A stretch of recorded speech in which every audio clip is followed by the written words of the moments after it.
A você que acompanha a TVI em suas multiplataformas, pelo YouTube, pelo Apple, pela TV Cabo, chegamos a mais um encontro do programa de entrevistas Essa Gente Grapiona. Espaço de interlocução com aqueles e aquelas que produzem arte, cultura, política, a vida da comunidade, os traços culturais identitários de um povo, de uma gente, da nossa gente, essa gente grapiona. E como você já sabe, nosso programa vai ao ar toda terça-feira às 21h30 e todo sábado às 18h30. E antes de cada entrevista, nós rendemos um tributo à palavra, sempre com um poema recitado por artistas locais em homenagem a autores de sua preferência ou com seus próprios poemas autorais. Fique agora com esse tributo à palavra no momento literário do Essa Gente Grapiona. Do meu útero, a intensidade do fluxo e o pulsar de vidas passadas, imbricadas em abundante fluidez. Meu útero cabaça, concha profunda, guarda águas cuja fonte abunda. Das velhas veias enraizadas, em força cósmica, raízes seculares, fincadas em minha existência.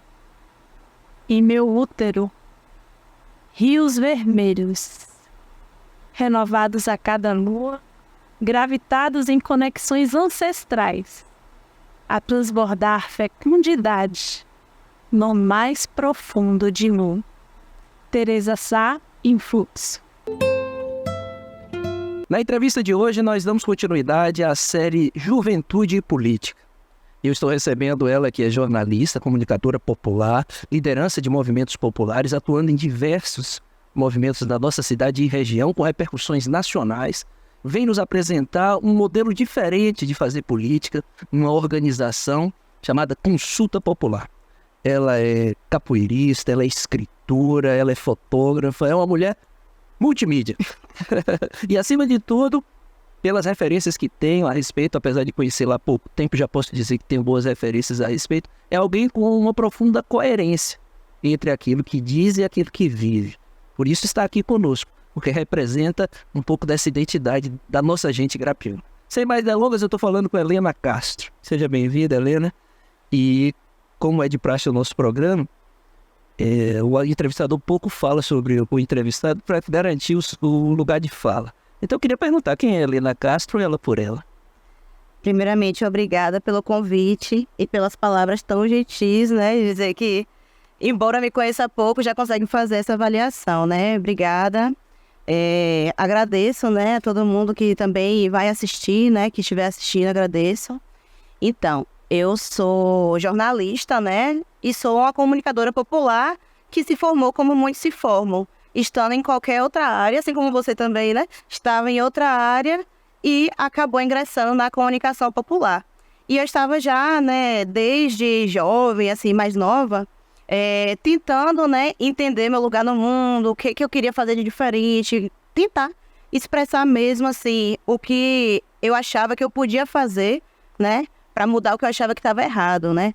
E eu fui, desse modo, encontrando a militância, né, encontrando companheiros também que me acolhiam e eu me sentia dentro daqueles espaços. E aí, dentro dessa militância, eu encontrei a comunicação popular. Foi aí que eu saí de um curso que era de Direito para fazer jornalismo, né.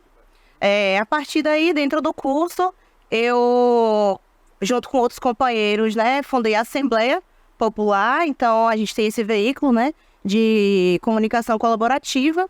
Também sou escritora, né, escrevo desde a adolescência ali, comecei escrevendo poemas, alguns textos assim mais corridos, estilo reflexões mesmo.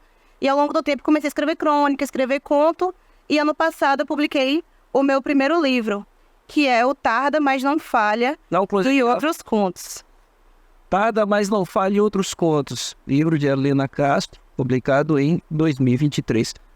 Mais para frente nós vamos voltar, então, para você contar um pouco sobre o livro, dar alguns spoilers, dizer para os nossos telespectadores onde adquirir e mostrar, né, essa sua verve de contista. Isso. O Tarda, Mas Não Falha é o conto, né, é um dos contos, né, do livro que já havia sido publicado, inclusive em outro material, né, que foi um projeto de mulheres do Extremo Sul. Foi através da Aldir Blanc, na época, essas mulheres do extremo sul, né? Já que eu não falei isso, mas eu sou de Itamaraju. Eu moro em Itabuna, metade da minha vida, tenho 26 anos, morei 13 lá e vim pra cá, 13 anos, né? Me formei aqui no ensino médio, depois também no ensino superior, mas eu sou de Itamaraju, né? E aí, Tada Mas Não Falha também está no livro Farinha do Mesmo Saco, Peneiras Poéticas, né? Que reúne essas mulheres de lá, de Itamaraju, Eunápolis, quem conhece ali a região, sabe quais são esses... Nós já voltamos para Tada Mas Não Falha. Eu queria perguntar o seguinte, Ana. Como você disse que um senso de indignação, de inconformismo para poder transformar a realidade, foi isso que te aproximou da política. Sim. Né? Aí o curso de jornalismo, a Assembleia Popular, e como é que surgem na sua caminhada as outras áreas em que você atua?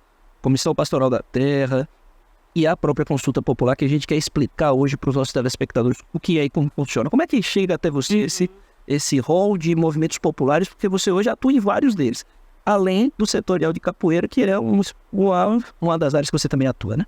Sim, eu, a partir, né, aí dessa fundação, junto com os companheiros da Assembleia Popular, acabei conhecendo várias organizações, porque se a gente coloca que é colaborativo e as pessoas veem que refletem os nossos interesses, né, as coisas que a gente acredita que tem um espaço, né, para isso, elas acabam, né, dialogando com a gente, quem são vocês, né, onde é que vocês estão. E aí a gente conheceu muitos lutadores, né, de vários partidos, de vários movimentos e de várias organizações. Foi assim que eu conheci a Consulta Popular. Eu conheci através de companheiros que vieram se aproximando da Assembleia, o que é isso, que veículo interessante. E aí, a partir, né, de entender ali quais eram as linhas políticas da consulta, de ver os modelos de trabalho de base que a consulta fazia, eu achei interessante, né, e me aproximei do partido, né. E a Comissão Pastoral da Terra, ela também surge nesse contexto, também chegou até mim enquanto uma comunicadora popular, porque uma das frentes da CPT é formar comunicadores populares em territórios campesinos. Então, eu já era uma comunicadora popular, né, porque eu estava me colocando ali a serviço de uma comunicação que não é empresarial, é uma comunicação que tem um compromisso com a mudança da realidade que ela expressa, ela não está ali só mostrando um fato, né? Ela faz parte dessa realidade, ela quer que essa realidade mude e ela diz como ela quer que a realidade seja. E aí, nesses diálogos com essas várias organizações, a CPT foi uma delas. E aí, enfim, surgiu a oportunidade de estar junto da CPT, fomos, né, fazendo trabalhos em parceria, articulados, até que surgiu a oportunidade de eu ser assessora de comunicação da CPT Subregional Sul-Sudoeste da Bahia, né. E aqui nós temos um documento importante, né, de 2022, o Conflitos no Campo do Brasil, Caderno de Conflitos no Campo do Brasil, e a nossa região em particular, recentemente, casos absurdos de violência no campo, e historicamente, né, toda essa configuração de concentração fundiária, de carência por uma reforma agrária que efetivamente garanta o direito, o absurdo do marco temporal tendo sido aprovado e essas coisas todas. Vocês estão vigilantes com relação a isso? Como é que a região está organizada para amparar o pequeno produtor, para amparar as comunidades tradicionais e os povos originários contra esse avanço terrível, né, de uma estrutura predatória que é setor do agronegócio que se põe até agora com formação de milícias no campo, foi o que aconteceu agora na cidade de Pau-Brasil, Potiraguá e Itapetina, naquela região. Como é que está a organização aqui dos movimentos populares para poder fazer o enfrentamento dessa violência tão exacerbada? Então, primeiramente, apresentar o que é o Caderno de Conflitos no Campo, né? A CPT é uma organização que existe desde os anos 70 e ela surge ali no contexto da ditadura militar para denunciar, né, as violências que aconteciam contra as pessoas do campo. Porque se na cidade, né, muitos estavam sendo perseguidos, torturados, assassinados, no campo também estavam, e muitas vezes com menos visibilidade, né? Enfim, então surge, né, esse relatório dessas violências, só que o objetivo da CPT não era meramente fazer um relatório que vai acabar sendo acadêmico, enfim, não é apenas para ter o registro da quantidade de violências, é para instigar que as várias organizações, ao, né, ver ali aqueles dados, queiram formar lutas, né, se organizar, né, de maneira a enfrentar. E até hoje a CPT publica, né, e nos últimos anos principalmente por causa do governo Bolsonaro, né? Existiram muitos conflitos, né? Por causa do fomento a muito essa política anti-indigenista, né? Então, o próprio governo federal teve vários ataques contra as populações indígenas e nos territórios isso aconteceu muito também. Na região do extremo sul, né? Os pataxós também, vários que estavam em espaços de retomada desde adolescentes mesmo, jovens, adultos, a idosos foram assassinados nesses últimos anos, né? Você falou vários pontos aí do o que quais são essas violências, e tem outra questão, monocultivos, né? Lá na região, por exemplo, tem muito eucalipto, né? Empresas de celulose, tem questão também do turismo, né? Então, acontece muito essa questão do turismo predatório, né? Que invade esses territórios, os conflitos são gerados por isso, né? Muitas vezes, essas pessoas aqui da região, elas acabam sendo vitimadas, né? Perdem até a vida por causa que estão fazendo um enfrentamento a esses avanços. Aqui na região, mais para cima, né? Por assim dizer, mais não no extremo, mas aqui onde a gente chama de sul da Bahia mesmo, né? Itabuna, Ilhéus, essa região, a gente está tendo agora um dos conflitos é a região do Porto Sul, né? Que é na zona norte de Ilhéus, que está sendo construído ali um porto que vai ser offshore, ele vai até o mar, né? Ele vai ter extensão imensa e que vai ligar Ilhéus a uma mina de ferro, né? Que fica em Caeté. E essa vai ser ligada através de uma ferrovia. E essa ferrovia vai ter o Tocantins, é uma ferrovia imensa, que é a FIOL, né? Então, a gente tem esse conflito porque a gente não pode imaginar que esse trem, né? Que o trem de ferro, que ainda vai carregar minério, né? Vai carregar também grãos, enfim, mas principalmente para carregar minério, exportar minério, não esteja avançando em cima de territórios tradicionais. Está assim, né? Avançando para cima de assentamentos, territórios de reforma agrária mesmo. Então, esse é um dos conflitos. Inclusive, a gente produziu em parceria com outras organizações, como o MAN, que é o Movimento pela Soberania Popular na Mineração, esse HQ, né? Essa história em quadrinho que se chama As Aventuras de Cacau, que conta a história de um menino do ensino público. Eu vou só mostrar aqui para vocês verem a sala de aula, a fardinha, né, da Rede Estadual da Bahia. A professora manda eles fazerem um trabalho sobre o Porto Sul. Aí ela conta sobre os portos que tem em Ilhéus, né? E aí esses alunos são instigados a conversar com seus mais velhos, a pesquisarem, porque o que reflete aqui é o que acontece com muitas pessoas da região mesmo, que não entendem o que é esse processo dessa construção de um porto, que vai escoar minério, né? O que é ter escoamento de minério dentro de uma praia, que é, no caso, Ilhéus, né? O que isso vai significar para as populações tradicionais, né? Para pescadores. Ali na região também tem quilombo, né? Enfim. Então, é uma região que vai ser muito abalada, né? Principalmente os povos tradicionais, né? Que estão ali, principalmente na Zona Norte, por causa desse empreendimento, né? E ele conversa com o avô dele, com outras pessoas. O avô dele leva ele para conhecer alguns locais, conta como era. Enfim, é esse resgate da história, porque a gente precisa, né? Mostrar as coisas antes que... Esse material fica disponível na internet? Vocês distribuíram? Como é que foi? A gente tem acesso? A gente distribuiu esse material em vários locais. A gente fez uma jornada do meio ambiente ano passado, que foi na Semana do Meio Ambiente, que é a primeira semana de junho. Então, a gente fez o quê? A gente foi em escolas municipais, a gente foi em escola estadual, a gente também lançou lá na Vila Joerana, que é onde está sendo construído o Porto Sul, né? E a gente, enfim, em Serra Grande, né? Levou em vários locais para poder levar principalmente para jovens, né? Para pessoas que serão impactadas, mas principalmente para jovens, né? Que é com quem Cacau, que é um adolescente, dialoga, né? Foi isso, a gente lançou nesses locais, mas tem disponível também nas nossas mídias. Tem disponível no site da CPT, tem disponível no site do MAN, tem disponível na Assembleia Popular. A gente tem a cobertura dessa jornada. Também tem textos especificamente sobre o Porto Sul, né? Acho que nem cabe agora a gente dialogar isso, mas quem quiser buscar nossos textos, né? Pode ir lá para se aprofundar. E tem Cacau em PDF também para baixar. Maravilha. Nós vamos dar aqui agora essas redes sociais para as pessoas poderem acessar. Você pode dizer todas elas, da Assembleia, da CPT, da consulta. E depois dessa apresentação das páginas das redes sociais, aí nós vamos focar um pouco na consulta popular. Porque eu fiz essa propaganda para os nossos telespectadores, eles estão ansiosos para entender como é que funciona esse partido, que não é eleitoral necessariamente, né? É uma inovação, inclusive, do amadurecimento do processo democrático. Então, Depois que a Helena der essas redes sociais, você já vai anotar e vai já dar um like, vai seguir para poder acessar esse material, essa diversificação da linguagem, né? Porque tem aqui o dado técnico, estatístico, e feito por especialistas e observadores qualificados da CPT, mas tem também a linguagem infanto-juvenil para acessar a ponta, a base, para discutir esses temas tão importantes que estão associados a modelo de desenvolvimento, né? Então, Helena, diz pra gente como é que acessa, primeiro, Helena Castro, para as pessoas que estão vendo a qualidade do seu argumento, do seu discurso, poderem seguir, fortalecer o seu trabalho, mas também as instituições que você aqui apresenta. Certo. Eu vou dar então o meu Instagram, porque a partir do meu Instagram tem lá um link onde você pode acessar meu portfólio. Enfim, e a partir do meu portfólio você também consegue acessar essas redes, mas, né, vou dar das redes. O meu Instagram é o @helena.castro, Helena é H-E-L-E, 2 N's, A. 2 N's, não esqueci. Helena.castro.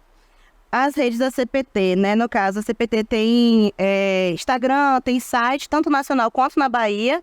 Então, se você colocar CPT Nacional, vai aparecer logo o site da CPT. Comissão Pastoral da ou Comissão Pastoral da Terra. Se você colocar CPT Bahia também, o site da CPT é cptbahia.org.br. E o da Assembleia é assembleiapopular.com.br. E no Instagram é Assembleia Popular mesmo. E a consulta popular, que nós vamos falar dela agora, a mesma coisa. Consulta popular e sem um núcleo local, não é isso? Isso. Aí nós vamos falar isso. Segura aí o spoiler. Gente, às terças-feiras nós apresentamos uma série, Juventude Política, em que jovens lideranças da política da nossa região por aqui passam para falar de sua história, para falar da sua militância, para se apresentar. Algumas dessas lideranças se colocam como pré-candidatos a algum cargo público. Outras são lideranças de movimentos populares, como é o caso de Helena, como é o caso de pessoas que passaram aqui de movimentos como o Movimento Resistir, Rede Feminista, enfim, movimentos que não estão necessariamente para esse pleito se colocando, né? Mas são lideranças jovens, lideranças políticas importantes da nossa região. Então, Helena, hoje, além de falar de sua história como escritora, como alguém da cultura, alguém da militância, como jornalista e comunicadora popular, que foi o que ela disse até agora, ela vai nos explicar, nos apresentar e nos convidar a conhecer o que é a consulta popular. Certo.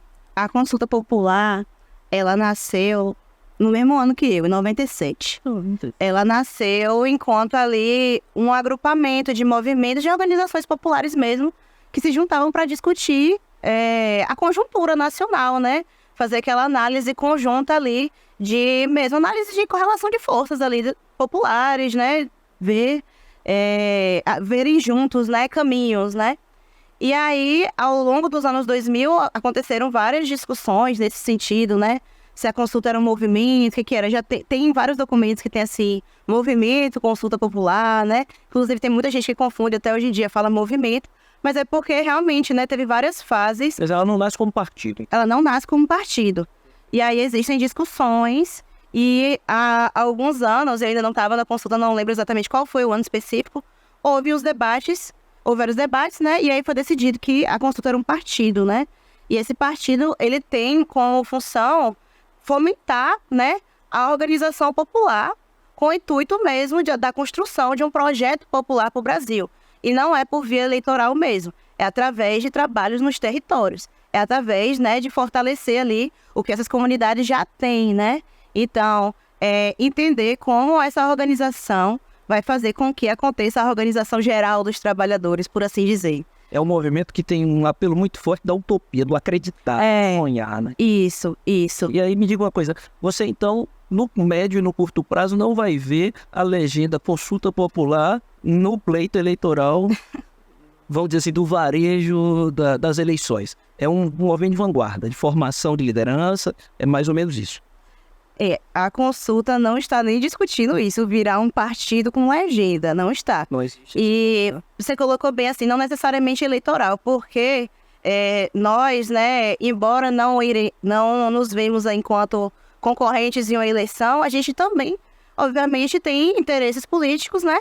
E parceiros, né? Parceiros que levam as mesmas pautas que a gente para frente, faz sentido a gente estar ali junto. Sim. Então, claro que se a gente entender que dentro de um pleito é interessante a gente fortalecer alguma candidatura, Aí a gente vai dizer, a consulta popular entende que esse candidato aqui representa os interesses da consulta também, porque representa os interesses da classe trabalhadora. Perfeitamente, está entendendo. Eu acho que você, telespectador, entende e não precisava ser assim, mas se surpreende com esse novo modelo, né? Eu digo que não precisava ser assim porque é um modelo arrojado, é um modelo independente de formação política e que vai oferecer espaços de diálogo para todas as pessoas que tenham a compreensão de que nós vivemos numa sociedade desigual, excludente, repleta de contradições e que é no espaço de diálogo que a democracia se fortalece. E aqui na nossa região, como é que está organizada a consulta popular? Qual é o seu papel e quem são seus companheiros e companheiras? Daqui a pouco eu vou mostrar algumas fotos, mas queria que você desse essa apresentação para depois as fotos ilustrarem o que você falou. Então, nosso partido ele é organizado em núcleos pelo país. A consulta existe em alguns estados e em alguns estados não existe. Em alguns estados tem um núcleo só, em outros estados tem vários núcleos.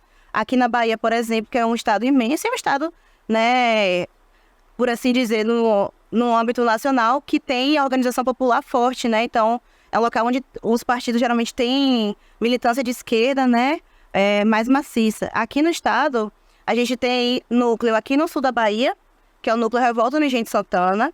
Tem o núcleo em Jequié, que é o núcleo 20 de novembro. Tem um núcleo em Caetité, que é o núcleo Caetité mesmo, não tem um termo assim ainda. Tem o núcleo de Bonfim, de Salvador, que é o Carlos Marighella. E o Guanambi, que é o João Leonardo. Desculpem, companheiro, se eu esqueci algum dos núcleos, mas... E o núcleo de Vitória da Conquista, que é o núcleo 2 de julho. A Bahia está bem organizada. Tem vários locais, militância da consulta. Territorialmente bem distribuído, né? Vamos dizer assim. É isso, onde dá pra estar, a gente tá, né? Aqui no sul da Bahia, o nosso núcleo é o Revolta no Engenho de Santana, né? Mas, assim, somos o sul da Bahia, embora o sul da Bahia seja imenso, né? Tenha dezenas de municípios. A nossa militância está concentrada nesse eixo Itabuna-Ilhéus mesmo. E agora com a militante em Porto Seguro, né? Então, extremo sul também. Mas é bem recente, a companheira ainda vai se integrar ao território, né? Mas é isso, o núcleo sul... Como é que funciona a relação com quem é filiado a um outro partido? Vamos supor, esse é um espaço amplo de diálogo, mas o cidadão e o partido de esquerda, o partido que tem afinidade com as pautas, né? Obviamente, não vai ser um espaço para quem defende genocídio de povos indígenas ou coisas do tipo. Então, mas essa presença, como é que funciona em termos de diálogo, né? Da presença de quem tem uma filiação partidária, mas que quer construir também um outro modelo de discussão e de formação? Certo. Então, Rafael, a consulta, se entendendo enquanto um partido, os seus nucleados estão na consulta. Eles são do Partido Consulta Popular. Perfeito. Então, eu não consigo nem te falar nenhum caso da consulta no Brasil. Assim, eu mesmo nunca ouvi falar de alguém que fosse da consulta e filiado a outro partido e militasse ativamente nos dois. Porque, claro que, assim, filiados a outro partido temos, né? Já que nossos militantes podem ter militado antes de um partido que tinha legenda, que tinha esquema de filiação, né? Não se desfiliaram, mas deixaram de contribuir na construção do partido e foram para a consulta. Isso temos vários. Mas que constroem dois partidos ao mesmo tempo, não. Quando a gente lida com essas articulações com partidos, são diretamente assim. Um exemplo, pessoal consulta, existe o diálogo ali, pessoal consulta, PT, enfim, se for existir uma articulação, vai ser de partido com partido. Os militantes da consulta em si são militantes da consulta em si. Então vamos ver alguns dos militantes da consulta no território. Passa aí, Rafa, pra gente algumas ações. Você pode dizer o nome das pessoas? Eu acho que é importante valorizar, se você é oportuno. E qual foi essa situação? Certo. Esses são alguns dos nossos militantes aqui do Sul, né? Eles estavam aí, né? Não posso dizer eles, né? Nós, porque eu tô ali também com esse bonezinho verde da Via Campesina, ali sou eu, né? Mas ali, da esquerda para a direita, com o braço erguido, é Paulo. Ele é estudante de História e ele também constrói a Assembleia Popular. Ao lado dele, com a camisa do MAN, é Matheus. Ele também é da História, né? Só que ele é formado, né? É historiador. Também é da Comunicação Popular. É cofundador da Assembleia Popular junto comigo. Ao lado dele é Marco Aurélio, que também é da consulta. Sou eu, né? Ao meu lado é Rodrigo, que também é do Movimento pela Soberania Popular da Mineração. E as duas mulheres ali da esquerda para a direita são Rosana, que é uma economista, e Raquel, que é estudante de Ciências Sociais da UESC. Maravilha. E esse evento foi o... Essa atividade aí essa foto foi tirada ao fim do 28º Grito dos Excluídos e Excluídas, que aconteceu ano passado, né? O grito que é uma manifestação popular que acontece todo 7 de setembro, logo após o desfile militar, justamente para questionar essa independência do Brasil, né? Já que a gente precisa estar organizado em partidos e movimentos com várias pautas, né? Importantes para a classe trabalhadora. Que independência foi essa que não aboliu a escravidão? Que independência foi essa que continuava praticando genocídio com populações indígenas? Então, é essa questão, né, que a gente leva para a rua no 7 de setembro, e aí a consulta popular esteve presente. E aí o telespectador percebeu assim, um sorrisinho de identificação aqui no apresentador, porque eu estava lá junto também, estava ali fortalecendo essa pauta, essa discussão. Vamos ver mais uma foto, aí já na cinquentenário. Dá uma piada pra gente, Rafa. Aí nós temos mais pessoas no movimento e algumas indicações de pautas, né? Que vocês consideraram prioritárias. Então fala um pouquinho pra gente. Isso. Primeiramente explicar que faixa é essa que o companheiro tá segurando, né? O companheiro Paulo e a companheira Carmen, que ela não apareceu naquela outra foto, que ela já tinha ido embora do ato, mas ela estava aí no ato, né? Ela tá segurando a faixa que do Fórum de Luta por Terra, Trabalho e Cidadania, que é a organização aqui do sul da Bahia, que reúne várias organizações populares, né? Que lutam, né, como o próprio nome diz, por reforma agrária, pelo direito das pessoas negras, indígenas, mulheres, enfim, pelo direito à cultura.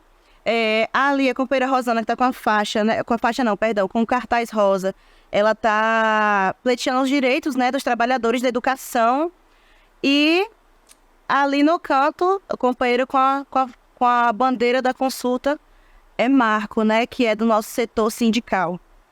E aí agora uma pergunta que eu queria fazer. Essa organização, você é comunicadora da consulta, é uma dimensão setorial importante para poder dar visibilidade e registrar todos os movimentos. Quais são os outros setores? Quem são as pessoas responsáveis aqui que podem, inclusive, ser procuradas? Então, você acaba de citar Marco Aurélio, que é do setor sindical. Então, todas as pessoas que são desse segmento, que queiram se associar à consulta, se aproximar para poder entender as discussões que estão sendo feitas, até para fortalecer a formação na sua área de atuação, podem procurar essas pessoas, né? Então, quem seriam essas pessoas e como fazer essa aproximação? Certo. A gente tem várias frentes mesmo do partido, né? Eu sou da frente da comunicação, aí eu faço parte da comunicação estadual e, consequentemente, fui enviada enquanto referência para a nacional também, né? Aí a gente tem setor de mulheres, né, que debate patriarcado, como vai se dar a luta das mulheres da consulta popular, né, quais são nossas linhas. Tem o setor LGBT, que é mais, tem o setor de negros e negras também, tem o setor de formação, que é o setor que pensa as formações políticas. Porque, vamos pensar assim, né, já que você trouxe a questão do foco que não é eleitoral. Os militantes, eles se reúnem não só para debater a política local, para debater, né, ali os conflitos, enfim, eles também se formam politicamente para formarem nos territórios, né, novos, né, agentes de mudança. Então, existe esse setor de formação, que é o setor que pega ali, ó, quem são nossas referências de luta, vamos estudar juntos, né? Então, tem o setor de estudos, né? O setor de formação, que tem o grupo de estudos Lélia Gonzalez, que é o estudo, né? A partir de literatura de negros e negras. Lélia Gonzalez, Clóvis Moura, enfim. Várias referências que a gente tem.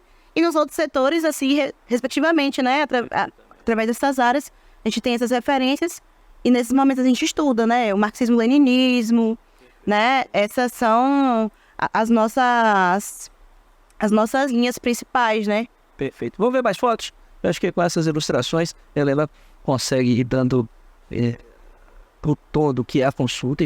E esse sorriso bonito estampado no seu rosto, né, dá esperança de mudar essa realidade tão difícil, não é isso mesmo? Ou o apresentador está equivocado? Onde foi? Quando foi? Essa foto foi em Nazaré Paulista, São Paulo, em abril do ano passado, na Assembleia Nacional da Consulta Popular Luísa Maim, né? Que a gente discutiu, né, a própria estrutura da consulta, nossos trabalhos como se dariam, trouxe, né, atualizações dos territórios para todo mundo, né, do Brasil compartilhar.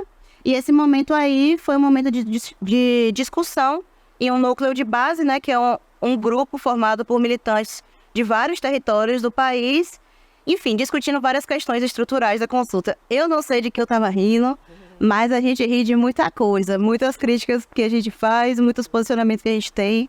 A gente consegue também rir deles, porque os nossos companheiros, para além de camaradas de luta, eles são amigos, né?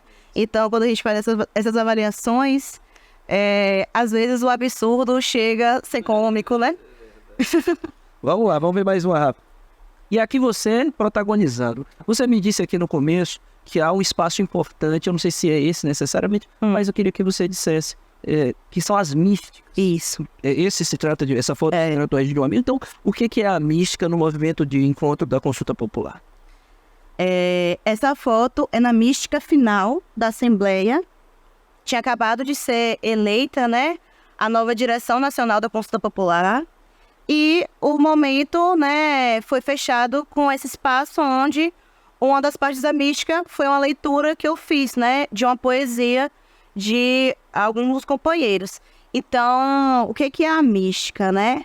Muitos movimentos, né, como por exemplo o MST, é um movimento para o qual, né, a mística é muito importante. A mística é esse espaço que pode ser no início, no meio, no fim. O ideal é que seja durante o espaço todo, né? Se fizer intervalo, tendo mística, e depois do intervalo tiver mística de novo, melhor ainda, né? Mas a mística, ela existe para o que a gente chama de reacender a chama revolucionária, né? É para que as pessoas que estão presentes ali naquele ambiente, que vai debater coisas tão duras, ter que tirar encaminhamentos tão difíceis, né, de ser encaminhados depois, tenham ali aquele fortalecimento mesmo da sua firmeza ideológica, né? Tem ali a sua firmeza ideológica reforçada, porque a gente precisa disso, né? Tem desânimo. A mística traz, então, a memória de lutadores, memória de lutas, várias formas de expressão de arte, né? Teatro do oprimido, poesias, enfim. Capoeira pode ser uma forma de mística, né? Já que instiga a luta popular também. Então, é isso, né? A mística é esse momento de eu chamo de aquecimento de coração, né? Essa chama revolucionária, o coração quentinho. Maravilha.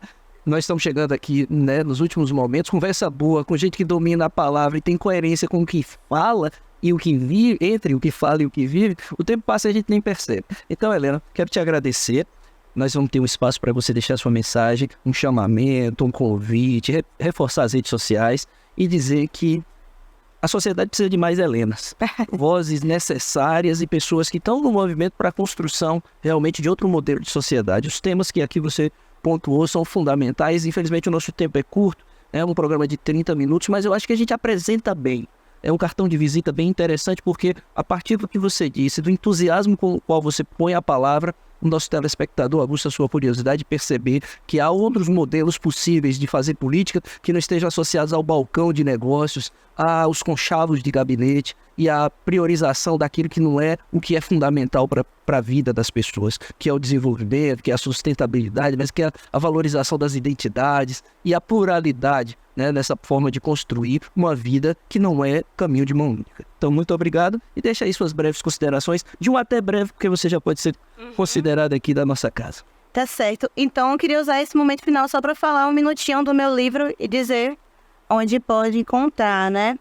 Então, o meu livro se chama Tarda, Mas Não Falha, que é um conto que fala da história de uma mulher do sul da Bahia, passando por várias intempéries que uma mulher, né, pobre, negra, enfim, tem que passar para viver frente a todos esses conflitos que eu coloquei e a dificuldade também, né, as dificuldades para além dessas. O meu livro se encontra no site da Caravana Editorial. Só escrever Tarda, Mas Não Falha, Caravana no Google que você acha.